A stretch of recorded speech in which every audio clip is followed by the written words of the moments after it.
live for another episode of The Vision of a Visionary. And I'm truly excited for this man of God, Ore, who is just going to give a little more insight about what a communications professional kind of does the day to day, and why he decided to write down the vision, make it plain. So go ahead, Ore, introduce yourself. Hi, my name is Ore Oluwole. I work for AgFirst Farm Credit Bank. I'm a communication strategist. I've been serving as a communication strategist in my career for about 6.5 years now. So I graduated from the University of South Carolina with my degree in journalism mass communications in 2016. But what took me to the next level was graduating with my master's of mass communication in 2020 from the same school as well. So I've really just enjoyed what I've been able to do, being able to see what God can do through me in my job. Yeah. And I've just been able to learn so much and feel very fortunate to have people who have, shown me, given me the ropes and being able to teach me so much, especially when it comes to the communications field, because it's so broad. But that's the fun part about it. I'm never in one specific area. I'm able to do so many different things. So I'm glad to be on here to talk to you today.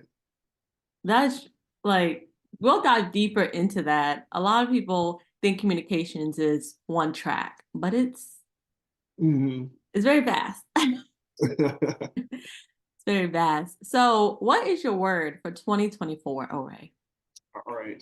I would say my word would be presence. Mm, Just is one of the things that I feel like, you get so used to running through your daily life, checking off the boxes, going from right. one meeting to the next, one task to the next, and you're not really noticing what's happening around you. And one of the things that I felt like this year is just to be present in more of the situations that I have, whether it's, with Good. coworkers, with family, with friends, just, even like, having lunch. Those kind of things really, really matter, especially, when think of like, my quiet time with God. That's like one of the biggest presence moments that Yeah. I have. And I think, those couple minutes that I have spending that really sets a tone for the day. But it kind of, so many things happen. So you're kind of like blindsided with everything. So one of the things that I've been trying to do more of is really just take the time to be more present in the situations that I have and actually be able to enjoy them, because at the end of the day, you never know how long you'll be on this earth, and you really want to celebrate the people who are around you and It's so what true. God's given you. So I think being present just leads into other things like being, grateful for what's around me as well, Mhm. and being able to appreciate more of the things that God's blessed me with and what I can do for others as well. So that's one of the words that I think that's really helped me, especially when it comes to being present. Like, taking the time to not be on my phone as much, like those Yeah. little things that really matter. So it's easier said than done, I would say that, but it's one of the things that, I'm starting the year off right with it, and I'm just hoping to keep it going. So, yeah, I was definitely about to ask you that. You talk about presence and then just somewhat, do you carve out time for those people? We Mhm. always have like a calendar, especially as a communication professional. We have a to-do list, Yes. like a to-do list. So how do you really, I guess, carve out those times and not, let's say, rushing those 30 minutes per se, but just kind of take Mhm. it, soak it all in? Yeah. So when I can, I love to carve out some time just so I can put it like on my calendar. Mm, Some things like this, I think a lot of the stuff when I do, like I said, the mornings really set the tone for me. So one mm, of the things that I enjoy doing, of course, is the quiet time with my God, where it starts with reading a proverb every day, mm. and then also reading. I have this daily devotional called Our Daily Bread that I do Good. every morning, and then I try to meditate just for a couple minutes, and then that sets a tone for my day. And then I try to get in a little bit of a workout as well. So those are the things I think are usually like in tone for me. But when it comes to, friends, family, and everything, I don't really have like a calendar for that. Mhm. It usually comes up when it does. And then when it comes to the professional side of things for work, a lot of what I do has to do with writing. So whenever I can Mhm. carve out time on my calendar just to put like writing, that kind of puts me in Yeah. the moment because some of the hardest parts about it is just being focused as a communications professional when you need to write, and it's harder when someone's coming up to you every Mhm. single time. So those are some things that I use to just be able to stay focused when I can. That's really good. Especially that focus area. Mhm. Yeah. You're a little bit everywhere. Yeah. So we're gonna flip into as a child, did you ever imagine yourself becoming a communication strategist professional? I actually didn't. I don't even know if I knew much about that career because I think before it used to be more of like public relations. That's what it was, Mhm. and because that's my major was in public relations, and then you heard more about communications. But I knew as a child, like one of my favorite Mhm. subjects was English because I always enjoyed writing. So that was like always That's good.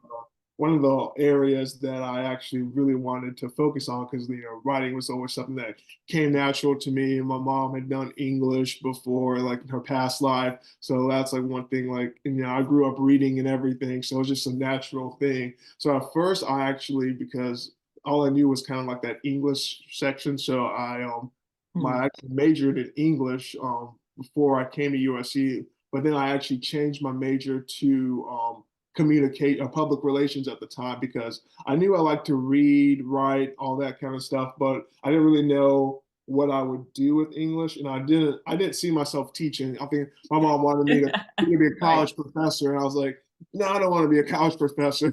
I didn't see myself doing that, but I Yeah. learned more about the communications industry, and it's just so fun because I think one of the things that you essentially part of communications is being able to know your audience. Who are you trying to target a message to? What are you trying to tailor that to them? And that's how you craft like the strategy, the tactics, everything to engage that audience in one way or another. So that's kind of like the fun part about it, being able to do that research to know what are Yeah. you trying to get to and how are you trying to communicate with those people. But like I said, as a child, I didn't know about communications. It was most like English, but I do think having a strong foundation in writing does help you as a communications professional. Well, that's good. And can you dive deeper into the different realms of being a communication professional? It some like presently it Mhm. ties into a lot of marketing Mhm. and that multi mix of communication. So can you just dive deeper into that area of expertise?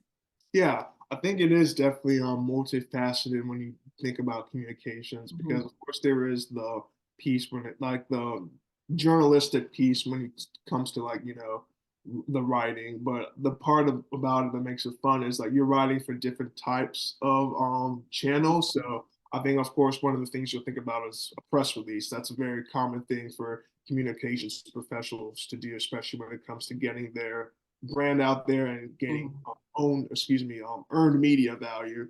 That's one piece of it. But another part is with your own media. So that's a lot with like your Yeah, website. So I write a lot for our website when it comes to the news story. So that's one of the things I enjoy doing is writing about, love what it. we do, especially with what we do in the community, because we do a Mhm. lot with the community when it comes to donating, volunteering, and our employees are very engaged in that. So that's one thing I love, especially when we can, especially when I can write about the how we serve underserved groups within the Mhm. community, because we do a lot with HBCUs, Black farmers, that kind of stuff. I'm Yeah.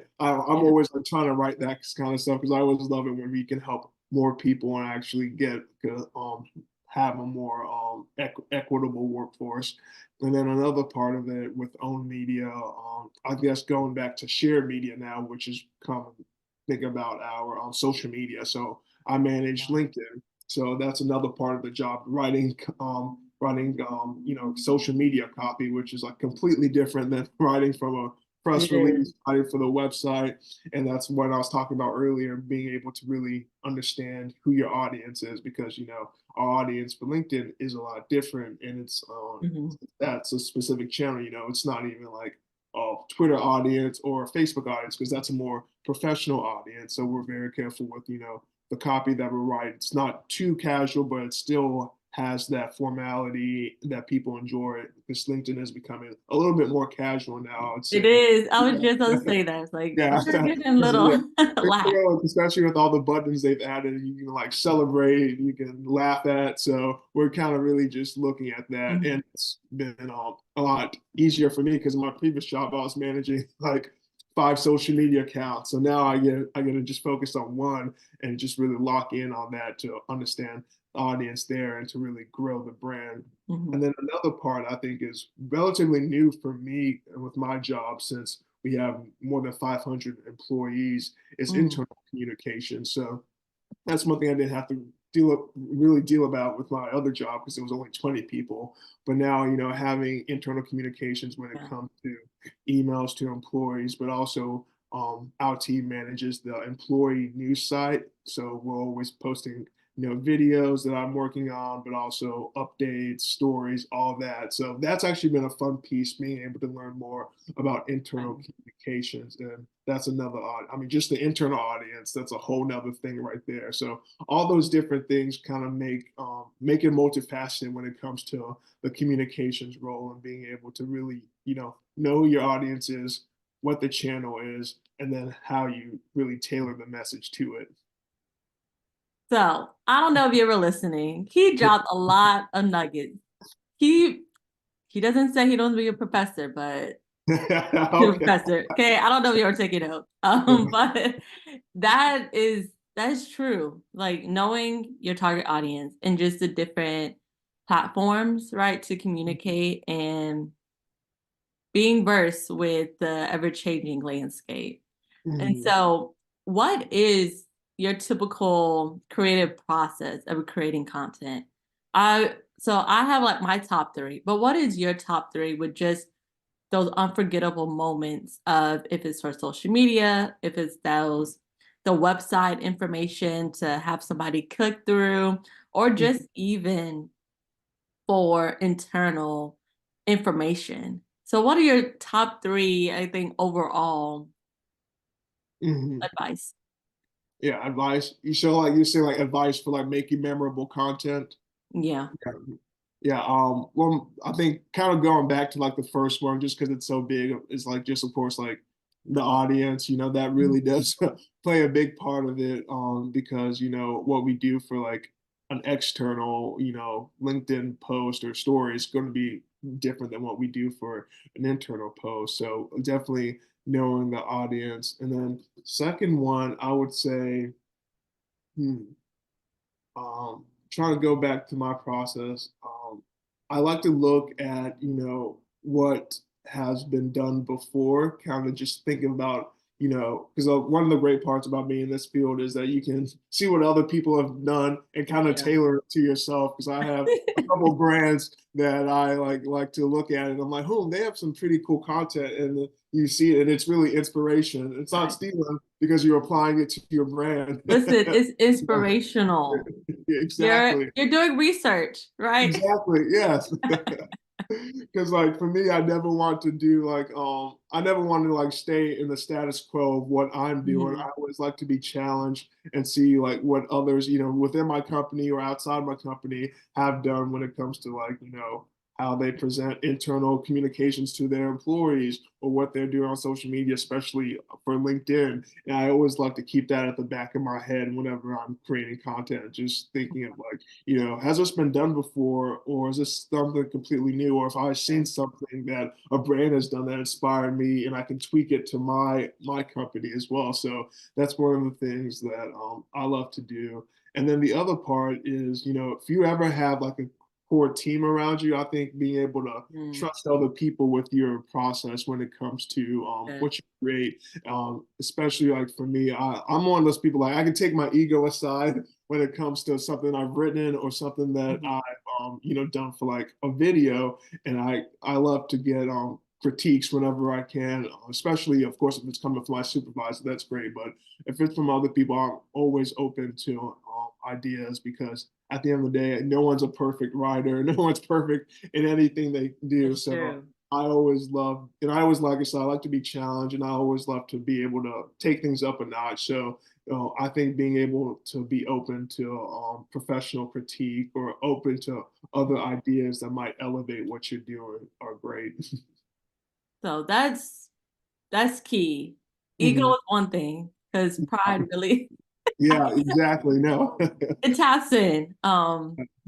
So you talk a lot about just your core team and trust. What other areas do you kind of tap into to sharpen your craft? Mm. I think, at least to sharpen my craft, it would be with other groups, like organizations that Mhm. I'm a part of, just to be able to learn from fellow, peers in my profession. So one of the organizations I'm also a part of was the Public Relations Society of America, which is the South Carolina chapter, and I actually served as the diversity, or excuse me, the VP of diversity and inclusion for Mhm. that chapter as well. Because in the communications professional, I think we all know it's not very diverse as it should be. And It should be. yeah, yeah, exactly. Especially when you're thinking about, if you're creating these messages for all these audiences, and the audiences are diverse, shouldn't the people making those messages be Right. diverse as well? So that's one area. Not to get on a whole nother tangent, but that's one area that I was proud to serve in, just to see what I can do in my corner to just uplift other people in communications like me, who are trying to aspire to things, but they don't see themselves represented as well. So Public Relations Society of America was a great resource for me to just be able to continue to sharpen my skills, but also I love to, whenever I can, just see what I can do when it comes to professional development as well. Because I Good. guess I'm my role now is actually digital content strategist, because I do videography and photography now, because that's something that I felt like we needed for our organization, because I wanted to tell our story. But like, I Mhm. always joke, I like to read, or excuse me, I like to write, but people don't like to read. So you have to be able to tell your content in different ways, because if it's always going to be like a long story, people aren't going to take the time to read 5 minutes. But if you have a really nice video that's under a minute, they'll most likely take the time It to will. actually watch it. So that's been one of the things I've been doing the past year and a half, being Mhm. able to tap into other